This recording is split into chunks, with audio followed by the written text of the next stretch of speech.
Olá, sejam muito bem-vindos ao podcast Então Militão. É hoje um tema de extremamente relevância e sério que vamos abordar aqui hoje no nosso podcast. É o abuso infantil. É um tema, doutora Alessandra, a nossa convidada, a delegada de Polícia Civil, doutora Alessandra, que atua hoje na Delegacia de Mulheres. E também a Andréia, conselheira tutelar, que está aqui participando conosco para estarmos abordando esse tema, para propormos algumas medidas que possam estar diminuindo esse impacto negativo em nossa sociedade, para estarmos falando como a sociedade, como a comunidade pode se prevenir. E você é nosso convidado. Participe conosco, dê a sua sugestão, enfim, traga mais temas para o nosso podcast. E já quero cumprimentar aqui Andréia, conselheira tutelar. Obrigada pelo convite. Estamos aqui para conversar um pouquinho sobre esse tema de tão importância, de tão relevância. Obrigado, Andréia, pela sua participação. Doutora Alessandra, delegada de Polícia Civil, amiga nossa, uma das autoridades também que desenvolve um trabalho aqui. Quero fazer uma deferência à senhora, tão sério e tão atuante aqui em nossa delegacia, aqui no município de Juiz de Fora. Boa tarde, doutora. Boa tarde, eu agradeço o convite, representando a Polícia Civil de Minas Gerais. E para nós é extremamente importante tratarmos desse tema, porque é um tema relevante, mas é um tema que muitas pessoas ainda têm um certo receio em tratar, né? E muitas vezes as pessoas meio que camuflam a questão do abuso sexual, né? Nós temos ainda muitas cifras negras, as chamadas cifras negras, muitos casos subnotificados. Então, é necessário falarmos do tema, conscientizarmos a população, para que as pessoas também fiquem atentas aos sinais, né? Sobre essa questão, que é algo que é tão grave, um crime tão grave, um crime hediondo, né? Envolve crimes hediondos, né? Essa questão do abuso sexual e a violação da dignidade sexual de crianças e adolescentes. Obrigado, doutora, pela essa introdução, e vamos conversar um pouco sobre as razões, né? O que causa esse tão mal à nossa sociedade, né? Que é o abuso de crianças. Vocês, né, que estão vivenciando essa situação de perto, no nosso cotidiano, o que vocês podem falar para os nossos telespectadores a causa? O que causa isso? Andréia, vamos começar com a Andréia. O que causa nas crianças e nos adolescentes? Exato. Causa danos psicológicos terríveis. Coisas sérias na vida da criança, do adolescente, porque são coisas muitas vezes irreversíveis. A criança, ela fica abalada psicologicamente, ela tem os traumas que ocorrem muitas vezes, é difícil trabalhar com isso. E aprender a vencer essa etapa na vida. Então, são danos muito perigosos psicologicamente na vida de cada criança e adolescente. E causa, assim, um mal psicossocial na vida dela pelo resto da vida, né, doutora? Então, quando essa questão, eu concordo com a Andréia, da questão dos danos psicológicos, e muitas vezes a criança e o adolescente, principalmente a criança, ela não consegue denunciar, muitas vezes, por descrédito da fala dela. Que o próprio agressor, muitas vezes, ele fala, olha, ninguém vai acreditar no que você está falando, você é uma mentirosa. A própria família, às vezes, não acredita, taxa a criança como mentirosa. Então, ela tem medo de denunciar, tem medo de não dar crédito à sua palavra. Às vezes ela é ameaçada, né? Então essas ameaças, então os danos psicológicos, eles são latentes. E às vezes essa vítima demora anos, né? Quantos casos aparecem na delegacia, e eu falo diariamente, né? Tem pessoas que assustam, nossa, mas todo dia tem registro de boletim de ocorrência, todo dia tem pessoas procurando informações, todo dia tem registro. E muitas vezes as pessoas acham que não, né? Que é só quando a televisão anuncia. Não. A violência contra a criança e adolescente no que tange a parte sexual, o índice é muito grande, né? E muitas vezes esses casos não chegam ao conhecimento da polícia, não chegam ao conhecimento das autoridades para que sejam tomadas as medidas cabíveis em relação à apuração e punição desses agressores. E os danos são vários. E assim, a criança começa a dar sinais, né? Não só a criança e o adolescente, mas eles começam a dar sinais. E normalmente são sinais ligados a essa parte psíquica, né? Entendi. E pegando um gancho na explanação da senhora, temos aqui uma reportagem: homem de 40 anos é detido numa operação nacional contra abuso sexual na Zona Norte. Infelizmente, na minha região.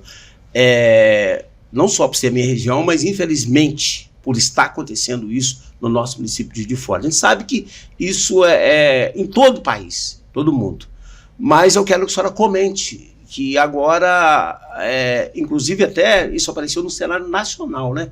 O que a senhora acha dessa ocorrência? Ali falou que pegaram, né, um cidadão, né? Além da exploração, ele tinha vários utensílios mostrando lá a exploração de crianças. O que a senhora tem a falar, doutora? Então, esse é um caso que não foi investigado pela Polícia Civil, foi investigado pela Polícia Federal em razão da amplitude, né, do que estava sendo envolvido aí.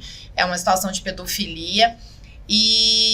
Mas eu acho assim que a gente precisa ficar atento, não é só somente esse caso que né, ele teve uma repercussão nacional, mas todos os dias nós temos casos de violência contra a criança acontecendo aonde? Dentro de casa, né? A maior parte dos crimes contra a criança e adolescente, e o tema que a gente está tratando é a questão da violência sexual, acontece dentro de casa, não é na rua, não.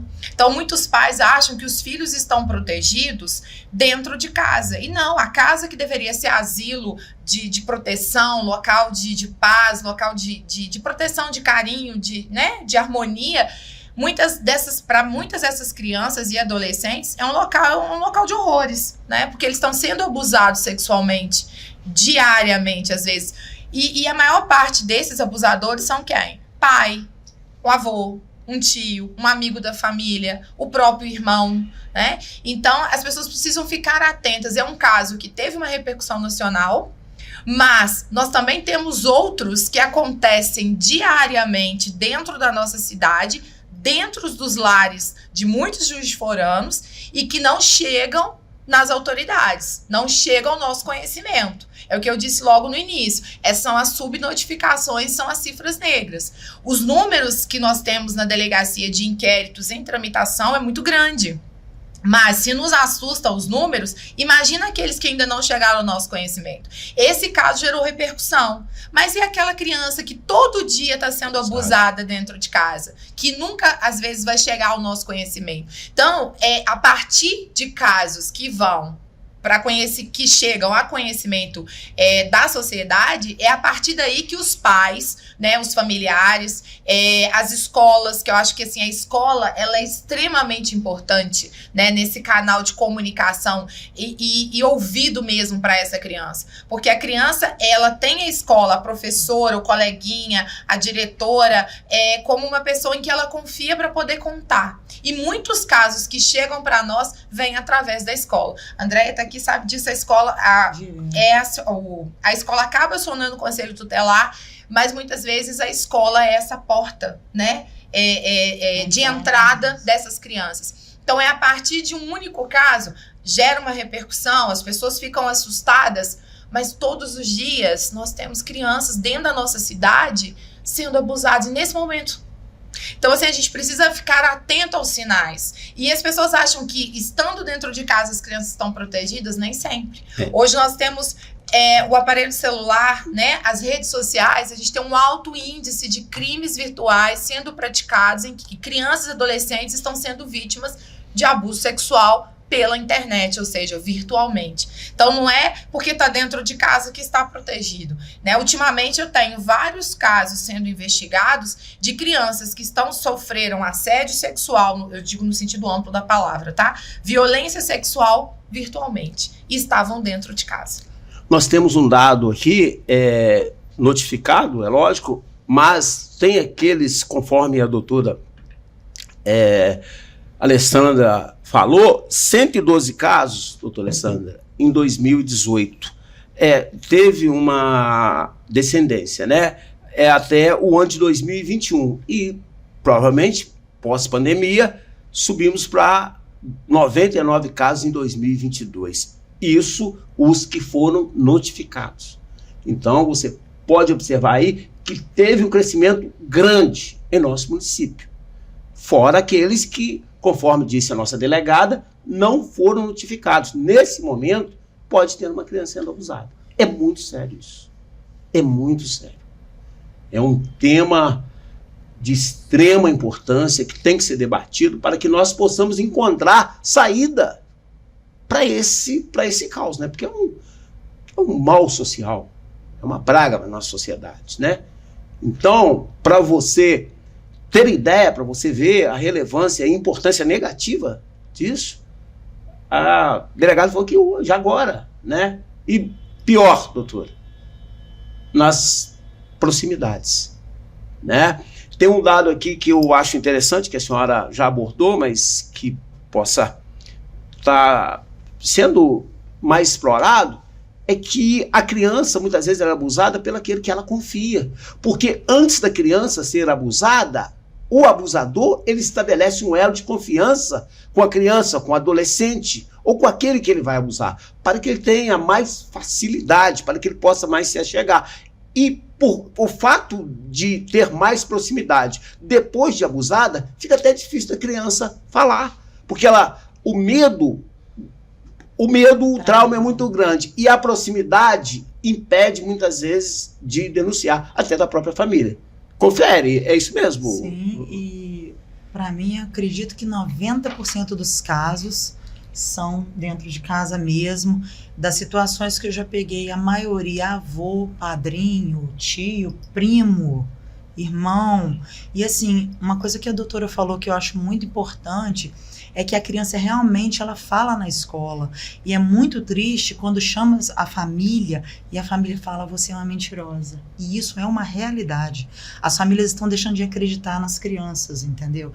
E quando a criança traz a informação na escola, é para que seja avaliada. E a família não acredita nessa fala. Isso é muito sério. E isso tem acontecido demais. Demais mesmo. Incidência. Aonde mais... Qual as áreas que nós temos mais incidências? Como um todo, norte, sudeste, leste, oeste, nós temos maior incidência. E pergunto para vocês, classe social, gênero, tem algum dado estatístico de vocês que possam estar assim, para... Eu posso dizer assim que a violência, ela não escolhe raça, ela não escolhe cor, ela não escolhe idade, ela não escolhe... status social. A violência é um mal social, é universal, né? E a violência doméstica, que engloba aí também a violência sexual, e hoje o tema é contra a criança e adolescente, ela não escolhe classe, né? Claro que, se você analisar o anuário do Fórum de Segurança Pública do ano passado, houve um aumento no índice, né, de registros de boletins de ocorrência em relação a crimes sexuais envolvendo criança e adolescente. A idade diminuiu, então hoje a gente tem uma faixa etária de até 13 anos, então quer dizer, já algo que assusta, né? Então nós temos muito mais crianças que adolescentes. A maioria dessas crianças, elas são negras, né? Nós temos esse dado também, mas temos várias, dizer assim, local tal, claro, temos mais incidências em determinadas periferias, né, determinados bairros, mas a violência, a gente atende pessoas de todos os tipos, né, pessoas esclarecidas falam assim, nossa, mas uma pessoa estudar no colégio X aconteceu isso, meu Deus, né, porque as pessoas têm aquela visão assim, só a periferia que são as vítimas de violência, não. Quando se trata de violência doméstica e violência sexual envolvendo criança e adolescente, ela pode bater em qualquer porta, né? Então, assim, às vezes as pessoas, elas imaginam quando se fala do papel do estuprador, a figura do estuprador, aquela figura daquele homem feio, daquele homem maltrapilho, daquele homem que usa droga e anda pelas ruas, né? E que não tem nenhum estudo, né? Sem estudo, aquele homem feio, violento. E muitas vezes é aquele senhor que se apresenta na comunidade, que ajuda na sua comunidade, que ajuda na igreja, que ajuda ali as pessoas. E quando vem à tona, nossa, Essa pessoa fez isso, duvido, né? E coloca o que a Andréia disse, coloca a palavra da criança em jogo, né? Em dúvida. Por quê? Porque aquela pessoa ali, ela está acima do bem e do mal. E normalmente são pessoas que você assusta e fala assim, como é que a pessoa fez isso? Não acredito. Não acredito. Nós então, mesmo, né, doutora? A senhora como técnica, né? A Andréia como técnica também, mas às vezes vocês são técnicas, mas ser humanas, né? Muitas vezes nós mesmos nos surpreendemos com tal atitude, né? Porque é algo horrendo, né? Porque primeiro que já é um crime, por exemplo, o crime de estupro de vulnerável é um crime hediondo. Então, os crimes que envolvem a dignidade sexual, se você parar para pensar, se você estudar a história, a criação das leis, elas vêm para quê? Para atender o reclamo da sociedade em relação àquilo que está acontecendo dentro daquele determinado momento. Então, eu preciso aumentar as penas. Mas será que só aumentar as penas resolve? Criar novas leis. Eu vou criando, eu preciso das leis. As leis são importantes. Mas a cada crime bárbaro que acontece, se você parar na história, né, entendendo a criação de cada tipo penal, muitas vezes eles são criados na hora que o circo está pegando fogo, dizendo assim, né? E muitas vezes não se verifica as consequências daquelas leis, né? O que aquilo vai trazer. Então, não é só criar lei. Precisa criar lei, sim. Precisa de penas, sim. Mas precisa de educação. Precisa de conscientização. Eu sempre bato na tecla, nas palestras que eu faço, aonde eu sou chamada, que a educação, ela é a base de tudo. As nossas crianças precisam ser educadas desde a tenra idade, falar para elas sobre violência doméstica, né? Nós temos um trabalho dentro da DEAN de visitar as escolas. Então, quando dá tempo, nós visitamos e a gente procura sempre estar presente nas escolas. E os convites são vários, né? Sempre o pessoal está pedindo, nem sempre dá para atender todos. Mas a gente vê a realidade de cada escola, de cada região, a zona rural, a zona urbana, e os anseios das idades, né? E como as crianças são receptivas, né? Em relação, quando a gente trata, claro, dialogando de acordo com a idade de cada um. Mas você vê o quanto isso gera efeitos positivos no final de uma palestra. É uma criança que chega falando que ela foi vítima. Ou, olha, tia, né? Eles chamam a gente de tia. Tem a minha vizinha sofre isso, a minha prima sofreu isso, a minha mãe sofreu isso. Então eu falo que como é importante a gente ter esse trabalho nas escolas. A Polícia Militar faz o trabalho, sim. A Polícia Civil também faz. Tem gente que acha que não, mas nós também temos esse trabalho de visitar as escolas. Sim. Porque eu acho a importância da educação, da conscientização. A gente precisa conscientizar, a gente precisa explicar para uma criança. Há pouco tempo a gente fez uma palestra, recente, esse ano mesmo. E na hora eu falava sobre essa questão da violência sexual, explicando os tipos de crimes, como que ocorre. E em um dado momento, no final da palestra, a criança me procurou e virou e falou assim, eu queria conversar com você em particular. E aí ela começou a relatar, olha, eu não sabia que isso era crime. Eu não sabia que isso era uma violência sexual. E ela me relatou o que ela estava vivendo. E ali ela detectou. Ela falou assim, eu estou vivendo uma situação de violência sexual dentro de casa. Então não é uma, duas, são várias. Então assim, nós temos tantas experiências que depois, né, a gente senta e fala como é importante essa questão da conscientização. Então, quantas pessoas às vezes vão até a delegacia de polícia ou procuram a professora porque a professora explicou dentro da sala de aula que aquilo era assédio, né? Há pouco tempo agora numa escola de alunos, né, de 15 a 17 anos, vários nos procuraram, foi mês passado, né, durante as comemorações do Dia da Mulher, nós estivemos numa escola aqui da cidade em que várias adolescentes nos procuraram no final para relatar, querendo denunciar.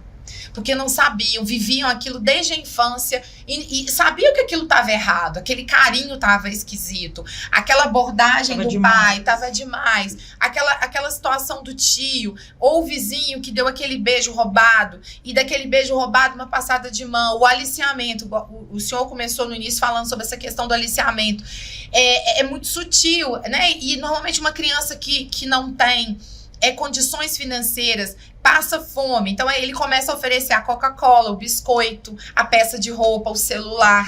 Então, as crianças vão sendo aliciados ali. Então, o aliciador, ele encontra um caminho fértil em relação a essa questão financeira da criança e também através da internet. Então, por aqui começam os aliciamentos, né? Aos pouquinhos, e a criança vai sendo conquistada. Quando você vê, ela já caiu na teia daquele abusador e acabou sendo, né, vítima de uma violência sexual.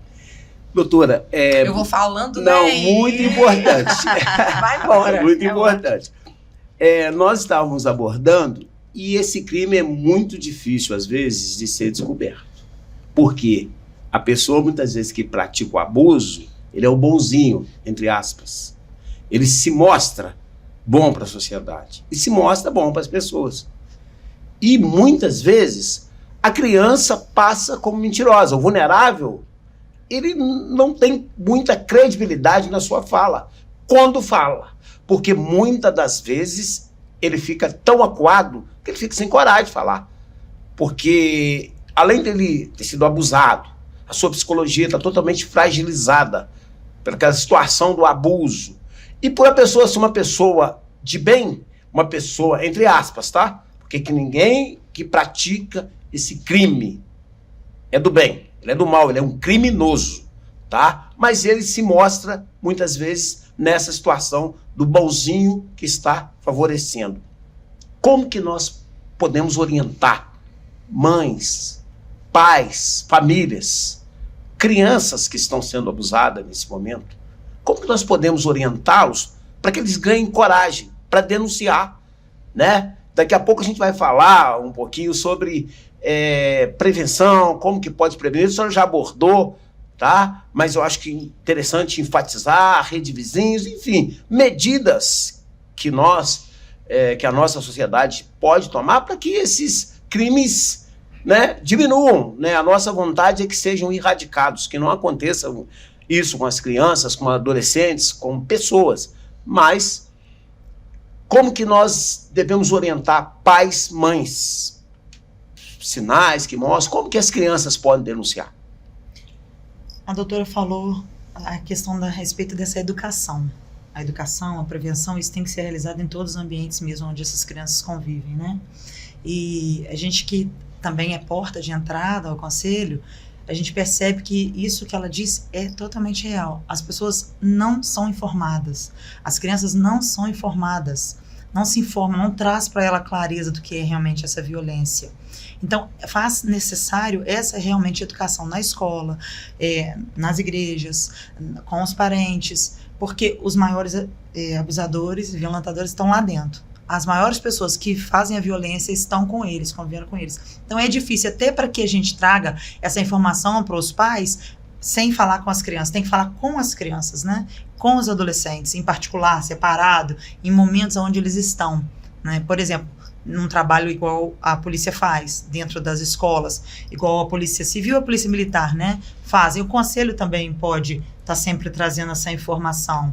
Então, através de rodas de conversa, porque isso é a educação para as crianças. Eles entenderem o que é violência, eles entenderem o que é o abuso e eles poderem falar. E aí, a gente percebe em pequenos detalhes que crianças às vezes falam: ah, tia, mas isso não tem nada a ver, igual meu avô faz em mim. Entendeu? Numa pequena conversa, você consegue pegar da criança aquilo que está acontecendo com ela. Porque ela se demonstra através das palavras, através das ações. Porque a criança reflete aquilo que fazem com ela, ela faz. Ela se demonstra em creches, em escola. Então, assim, professor, coordenador, diretor, todas as pessoas ficar bem atentas aos sinais que não são difíceis de perceber. Não são, né, doutora? Eu acho assim, tem que ter, como é um canal aberto, né, para a população, eu sei que tem formação, né, para os professores e ter mais formação, né, até mesmo para a identificação desses sinais, né. Então, assim, tem vários sinais, não são sinais isolados, mas, por exemplo, eu falo de experiência e de estudos, né, o que a gente percebe? Às vezes a criança se autolesiona, pessoas que começam a tentar suicídio, criança começa a regredir, a criança já tinha parado de fazer xixi. Eu falo criança, mas assim, a gente acaba abordando o adolescente também. A criança volta a fazer xixi na cama, chupar bico, chupar dedo. Criança extremamente agressiva ou muito chorosa, apática, muito triste, né? A criança só fica chorando, começa a ter medo, insônia. Agressividade é algo que é muito falado. Ou a criança passa a ter um comportamento sexual que não é condizente com aquela idade, muito sexualizada na fala, sexualizada no comportamento, nas músicas, nas danças. E às vezes a pessoa fala assim, que bonitinho, a minha filhinha sabe rebolar. Ai, que bonitinho, ela sabe fazer isso. Só que aquele bonitinho, muitas vezes, tem alguém observando aquela criança, né? E aquilo, porque o abuso também não acontece somente com toque. Não é somente tendo a relação sexual, cópula vaginal, né? Existem vários tipos de abuso. E aí que está, quando a gente começa a falar sobre esses tipos de abuso, porque tem muitas pessoas que chegam na delegacia que acham que o estupro ele só acontece se houver penetração. Não. Então, pode ser um sexo oral, vaginal, pode ser o toque no corpo, né? O ato libidinoso diverso, que a gente fala diverso da conjunção carnal. Um beijo lascivo, né, que tenha aquela característica de satisfação da lascívia. Então, às vezes, é diferente. Aí tem pessoas que brincam e falam assim, agora a gente não pode paquerar mais, né, porque tudo é crime sexual, tudo é importunação sexual. É diferente a paquera. A pessoa sabe quando é uma paquera e quando é um assédio, né, no sentido amplo da palavra. Você sabe diferenciar. E a mulher, tanto a mulher, que a maioria das vítimas são mulheres. Infelizmente. Porque tem homem que fala assim, poxa, nós somos crucificados, né? Sempre crucificados. Não, existem homens vítimas de violência sexual também. Mas o número de meninos que são vítimas de violência sexual é muito menor. E o homem, ele tem vergonha de falar. Então, há pouco tempo agora, a gente teve um caso de um adolescente que ele era abusado pelo padrasto. E o padrasto gravava as cenas de abuso sexual, né? E esse menor, para ele contar para nós, né, foi um sofrimento muito grande, né? E o meu escrivão ainda falava assim, o escrivão que trabalha comigo, ele ainda falava assim, doutora, como foi difícil tirar, né, de você conversar com ele, o constrangimento, a vergonha na frente de outros homens de relatar que ele foi vítima de abuso sexual, né? Então, assim, a maioria são meninas, a maioria dos agressores são pessoas muito próximas, a agressão, ela acontece dentro de casa, mas mulheres também são agressoras, mulheres também são violadoras de crianças e adolescentes. Claro que a maioria ainda continua sendo homens, mas também temos mulheres. Mas então a pessoa precisa ficar atenta. Às vezes a criança passa a ter um comportamento totalmente esquisito, né? E aí ninguém dá crédito para ela. Como eu disse no início, ela passa a ser ameaçada. Ela tem medo de destruir a família. Se eu contar para minha mãe não vai acreditar em mim. E muitas vezes eu já presenciei mães falando para a filha, você provocou, mas a roupa que você usava, você ficava passando perto do seu padrasto, para baixo e para cima, você tava de shortinho curto, ele é homem. Ele também tem direito de homem. Que direito? Ela que é a culpada. Então, a gente tem, infelizmente, no Brasil, até hoje, temos a cultura do estupro arraigada na nossa sociedade. Cultura do machismo, né? É o machismo. É uma construção social. Por isso que eu falo, tudo só vai mudar quando eu começar a desconstruir, né, aquilo que foi criado culturalmente, de que mulher sempre foi criada para cuidar das coisas privadas, o homem das coisas públicas. A mulher, objeto, durante muitos anos, até hoje. A gente vê casos. Vamos começar a falar do caso Daniel Alves. Robinho, né, que também, né, teve muita repercussão nos últimos dias. Tantos e tantos casos de mulheres vítimas que teve repercussão nacional, né, e que depois, no final, você olha, você fala, o machismo continua imperando, né? Isso é uma construção social e só vai mudar isso De que forma? A partir do momento que eu começar a mudar o meu pensamento. Lógico. Então, o problema da violência é problema que não é só não é só problema de segurança pública. Não adianta só a polícia investigar, é o nosso papel. Eu vou investigar o crime, eu vou apurar, vou indiciar, encaminhar, o Ministério Público oferece denúncia, o juiz condena, ele vai para o sistema prisional, cumpre a pena, daqui a pouco tá na rua. E se só isso? Preciso de mais coisa. Eu preciso da sociedade trabalhando, eu preciso do auxílio a essa criança, do apoio psicológico para essa criança, para essa família. Eu preciso de política pública que cuide no geral. Não adianta só a polícia atuar. Porque o problema da violência, não, eu falo, é um problema de saúde pública, é um problema cultural, é um problema social e é um problema de todos nós. É meu, é seu. Então, assim, se eu vejo algo de errado, peraí, tem um negocinho ali que tá esquisito. Vamos dar crédito para essa criança. Quantas crianças que eu ouço diariamente dentro da delegacia, adolescentes que trazem relatos de que quando contaram para a família, muitas vezes elas foram culpadas. Isso. E temos que tirar essa cultura do problema é seu. O problema é da nosso. Roupa. O problema é nosso. O problema é nosso. da sociedade, né? Sim. E muitas abordam um tema de extrema relevância. Ué, ela tá com um shortinho curto, eu tenho o direito de aliciá-la? Ué. Ela tá bêbada, porque ela bebeu, ela usou droga. Nós tivemos, vou dar um exemplo aqui, cortando, né? Desculpa. Não, fica à vontade. Há pouco, foi ano passado, ano retrasado, tava tendo uma série de garotas de programas em Juiz de Fora, não sei se vocês acompanharam esse caso, que estavam sendo vítimas de atentados mesmo, de estupro, né, e até contra a vida dessas mulheres. Quantas pessoas nos abordaram e falaram assim, peraí, elas são garotas de programa. A profissão dela como garota de programa, mas a partir do momento que há um constrangimento e não há o consentimento, se torna crime. Então, esse cidadão, ele chegou, nós representamos pela prisão preventiva dele, ele chegou a ser preso. Ele está respondendo processo criminal, né? Nós concluímos o inquérito. Foram várias garotas de programa que estavam sendo vítimas, né, de abuso sexual. Aí as pessoas falam assim, mas elas trabalham com isso, mas a partir do momento que existe uma linha, né, que você precisa respeitar, não há o consentimento, é o ganha-pão delas, mas a partir do momento que eu não respeito, pode se tornar um crime.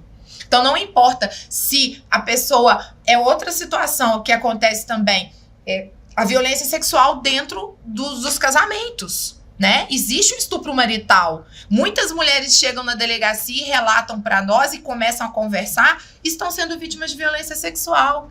E às vezes o marido, que eu já ouvi, porque eu também ouço os autores, falar assim, ela é minha mulher, ela tem que me servir, é meu objeto. Então a mulher objetificada desde a tenra história. Né? Então a gente precisa desconstruir essa construção cultural errônea de que a mulher ela precisa ser respeitada e não desrespeitada. O que a gente busca é o respeito, é o princípio da igualdade, né, entre homens e mulheres, porque a violência ela nasce justamente em razão da desigualdade, do desrespeito, né?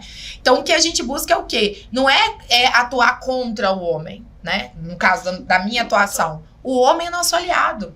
A gente quer homens e mulheres nos ajudando no combate à violência, seja de que forma for. Eu vou puxar um pouco aqui, embora para o que eu acredito e o que eu defendo. Eu acredito na criação de Deus, né? E eu acredito, tá? Respeitando todos os telespectadores aí, eles me puxam até a orelha quando eu explano as minhas observações, mas que Deus tirou o homem da costela. A costela é do lado, né? E do lado do coração, né?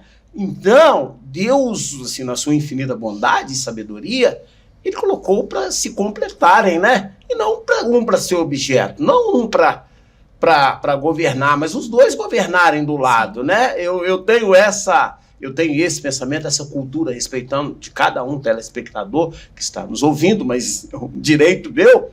Então é isso que a senhora falou, né? Muitas vezes os abusos ocorrem, né? A minha mãe sempre, falecida já, mas sempre falava, né? Cada um direito corresponde a um dever. A liberdade de um começa onde termina do outro. né? Eu acho que nós temos que respeitarmos essa linha divisória, que separa um direito, né, do outro. Os conflitos ocorrem muitas vezes porque as pessoas não respeitam mais o direito dos outros. O senhor disse tudo, né? A palavra respeito. Né? Exato. Isso hoje a gente, infelizmente, né? A gente não tem observado. O fato, por exemplo, de um pai se apaixonar por uma filha e falar que está apaixonado por ela e que ela tem que ser mulher dele. Né? E você vê uma criança de 10 anos chegar para mim na delegacia e falar assim: eu por muito tempo fui mulher do meu pai. Hoje eu me tornei uma criança novamente, porque ele tá preso. Aí eu lembro que, eu não me esqueço disso, ela vestida com uma roupinha, uma blusinha branca com um detalhe rosa de babadinho. Ela falou assim: você tá vendo essa roupa, tia? É roupa de criança. E lá na delegacia a gente tem uma sala, né, para atendimento. Isso que eu iria perguntar à senhora. E a gente tem alguns brinquedos, e ela pegou uma das bonecas, ela virou e falou assim: você dá essa boneca pra mim? Aí eu falei assim: por quê? Ainda, né, perguntei. Ela virou e falou assim: porque eu quero ter coisas de criança. Eu ganhei da minha irmã mais velha, né, boneca, porque até então meu pai falava que eu tinha que ser mulher dele. E aí essa criança, ela já, né, no seu limite, ela pediu a ajuda do vizinho, que chamou a polícia militar e encaminhou para nós, e esse cidadão encontra-se preso hoje, né? Mas olha só a mentalidade de tratar uma criança de 10 anos como uma mulher. E na fala dele: porque você se parece muito com a sua mãe. Então hoje você vai ocupar o lugar da sua mãe, vai ser minha mulher. Isso, as pessoas às vezes assustam, né, da gente falar sobre esses assuntos, mas isso é muito corriqueiro nós ouvirmos dentro da delegacia, no nosso dia a dia.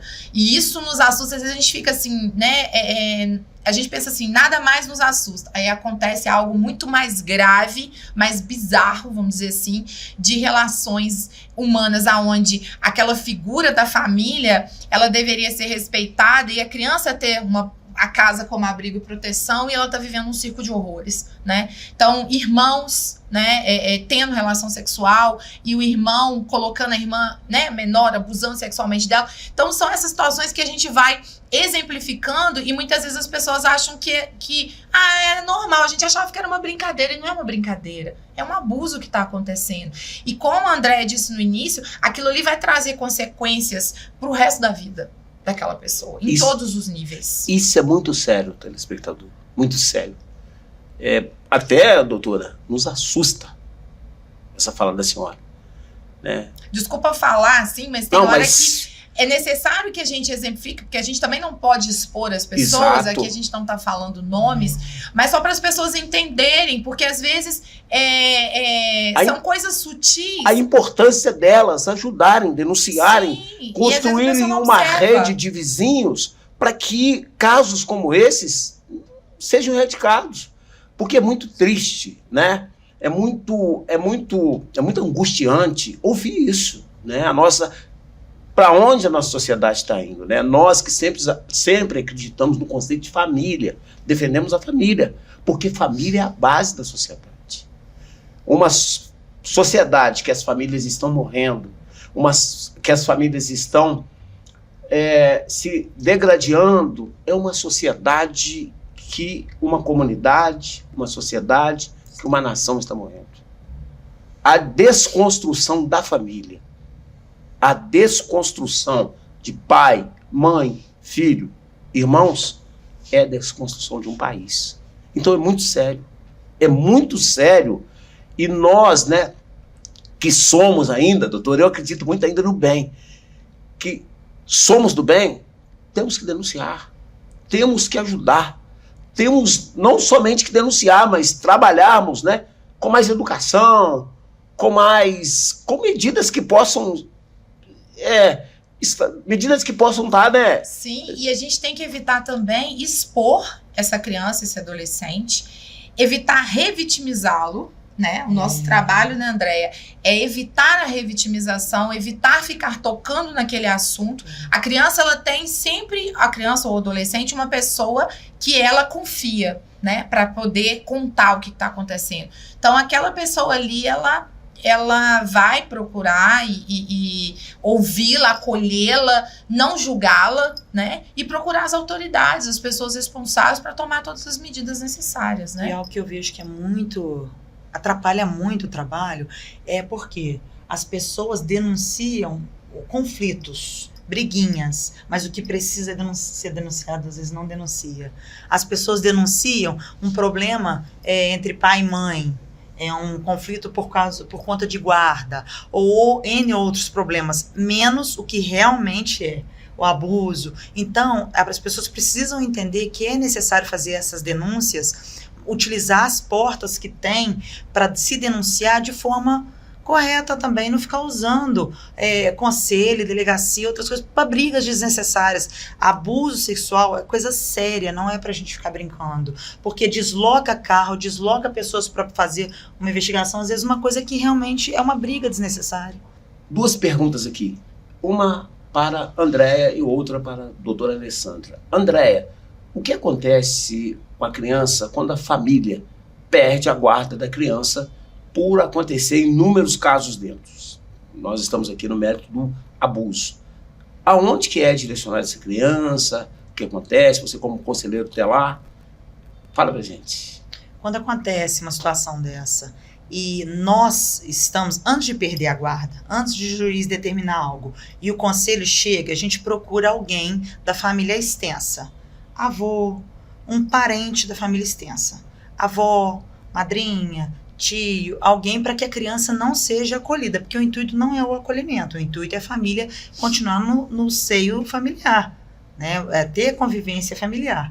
Então, primeiro a gente procura isso. Já quando passa por uma determinação judicial, o juiz determina a família que vai, a família que tem interesse, a família que está ali acompanhando, a família que está com a criança, aí é feita uma avaliação lá dentro da vara da infância, com a equipe que tem lá dentro, para que determine qual pessoa que vai ser responsável por essa criança.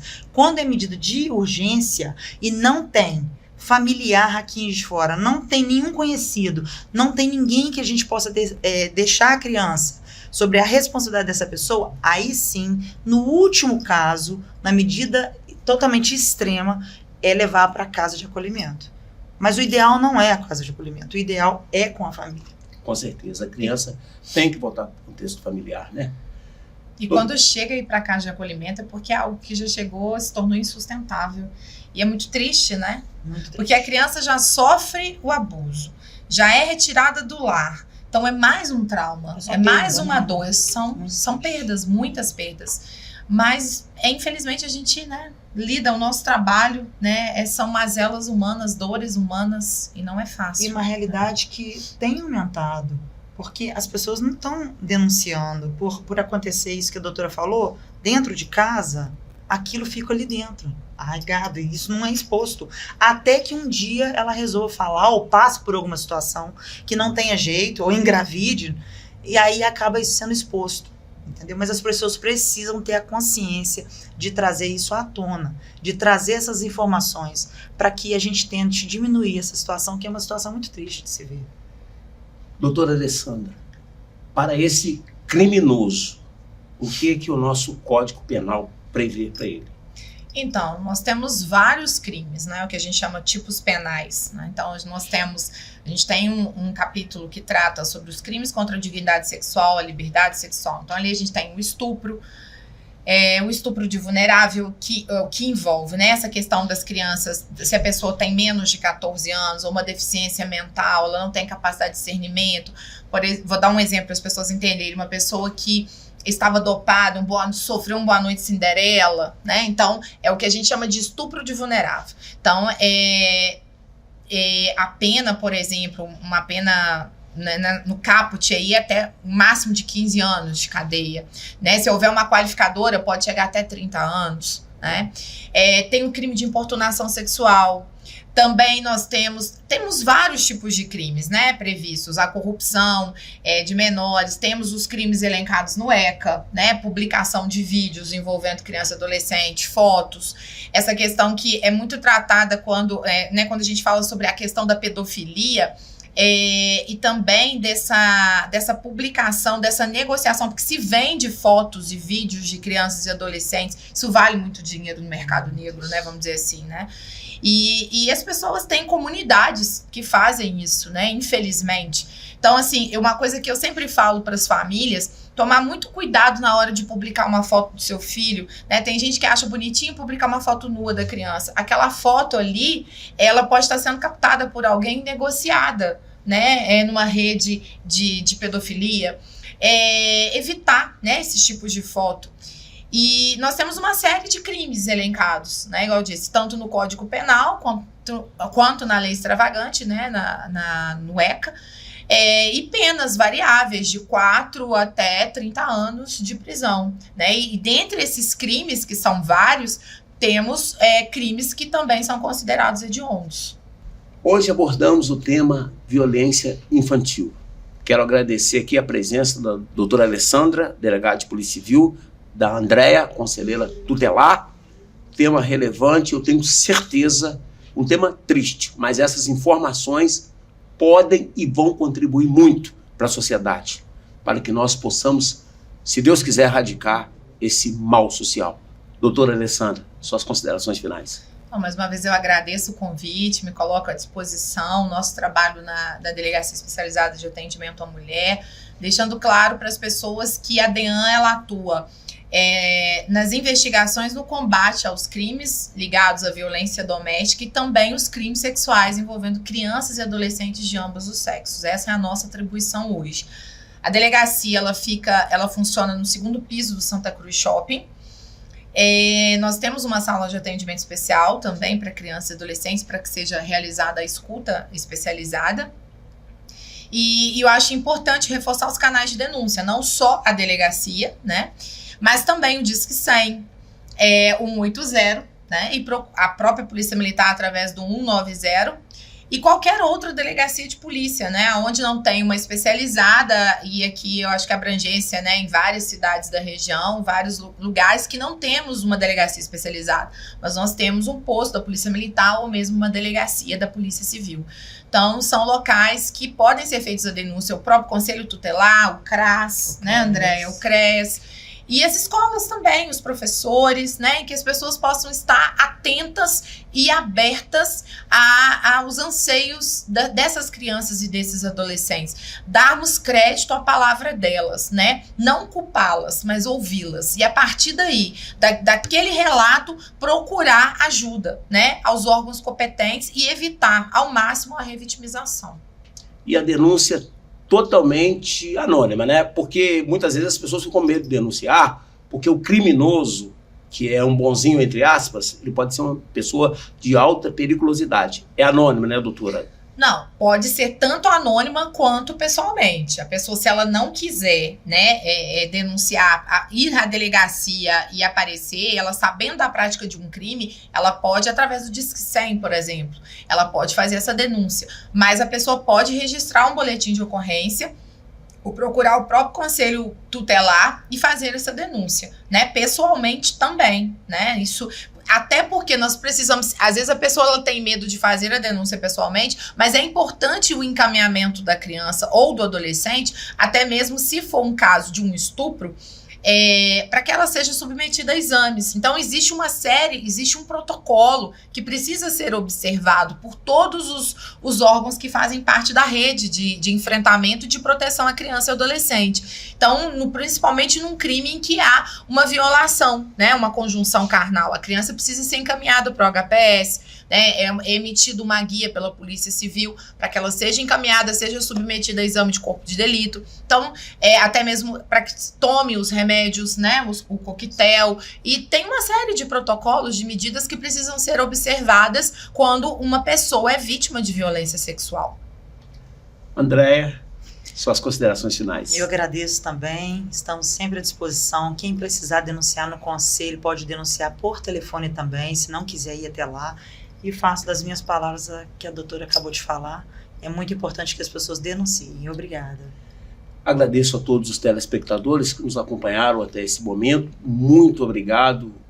Visite os nossos canais, as nossas redes sociais, para que você possa ficar antenado. Aqui acontecendo, com certeza você fica sabendo. Obrigado, doutora. Obrigada. Obrigado, André.